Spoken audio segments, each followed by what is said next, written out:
1. Masjid Kampus Busana Muslimah dan Kebangkitan Islam di Indonesia. Secara harifah, masjid merupakan rumah tempat ibadah umat Islam. Selain digunakan sebagai tempat ibadah, masjid juga merupakan pusat kehidupan komunitas Muslim. Masjid kampus memiliki peran strategis dalam membangun dan membentuk karakter mahasiswa untuk peradaban Indonesia yang unggul. Di kampuslah semua idealisme, intelektualitas, semangat aksi bernaung.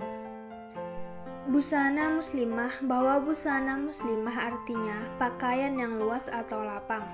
Maksudnya adalah pakaian yang lapang dan dapat menutupi bagian anggota tubuh seorang wanita atau auratnya, kecuali muka dan kedua telapak tangan sampai pergelangan tangan saja yang boleh ditampakkannya. Juga dilarang mencontoh model pakaian yang datangnya dari barat selama mode memenuhi hukum syariat.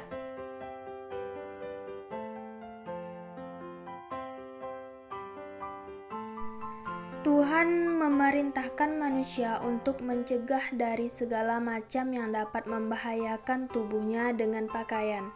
Sesuai dengan firman-Nya dalam surah Al-A'raf ayat 26 yang berbunyi sebagai berikut, artinya, "Hai umat manusia, anak cucu Adam, sesungguhnya Allah telah menurunkan pakaian untuk menutupi auratmu, untuk keindahan, agar dilihat cantik." Quran Surah Al-A'raf ayat 26. Kebangkitan Islam Indonesia. Banyak faktor yang saat ini mulai bermunculan dan dinilai dapat membangkitkan peradaban Islam. Faktor-faktor tersebut seperti mulai bertambahnya jumlah pengusaha Muslim, ilmuwan Muslim, organisasi Islam, dan jumlah umat Islam yang juga kian bertambah. Terlebih lagi dengan banyaknya pengusaha Muslim, karena itu juga bisa menguatkan perekonomian umat Islam. Dalam konteks yang lebih sempit, ada juga yang disebut dengan revivalisme Islami. Secara garis besar, istilah ini memiliki kesamaan dengan kebangkitan agama.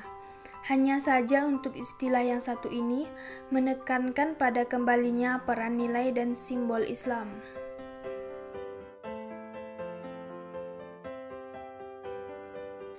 Transformasi pendidikan di Indonesia. Strategi untuk meningkatkan kualitas dan transformasi digital pendidikan Indonesia. Yang pertama, memaksimalkan infrastruktur digital. Dan yang kedua, visi global dalam transformasi digital.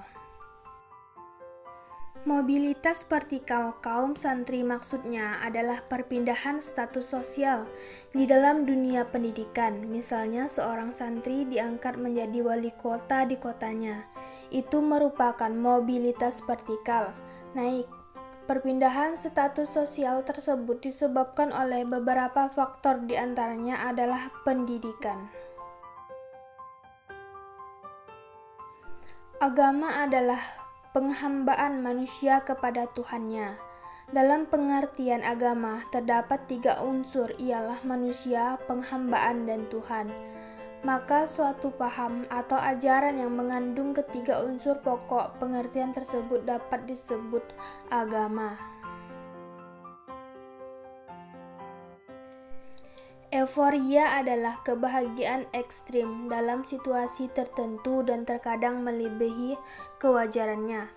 Dalam ilmu psikologi, euforia didefinisikan sebagai peningkatan suasana hati dan kebahagiaan yang tidak mencerminkan realitas keadaan yang sesungguhnya. Konflik kepentingan pro kontra formalisasi syariat Islam di Indonesia, khususnya di Garut.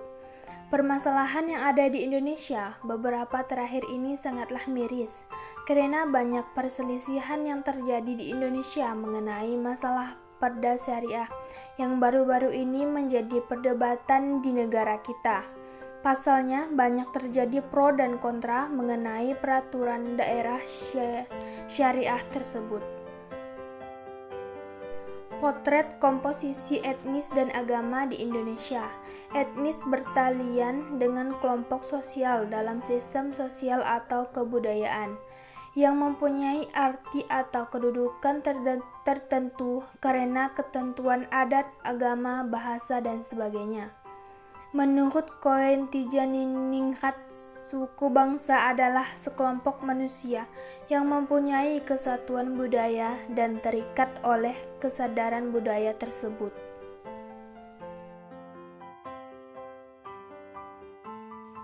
Untuk agama di Indonesia terdiri dari berbagai macam agama, di antaranya Islam, Kristen, Katolik, Hindu, Buddha, dan Konghucu. Perbedaan keyakinan tersebut tidak mempengaruhi aktivitas keagamaan masyarakat di Indonesia, namun justru menambah keberagaman yang ada di dalam masyarakat di Indonesia bisa saling menghargai setiap perbedaan yang ada.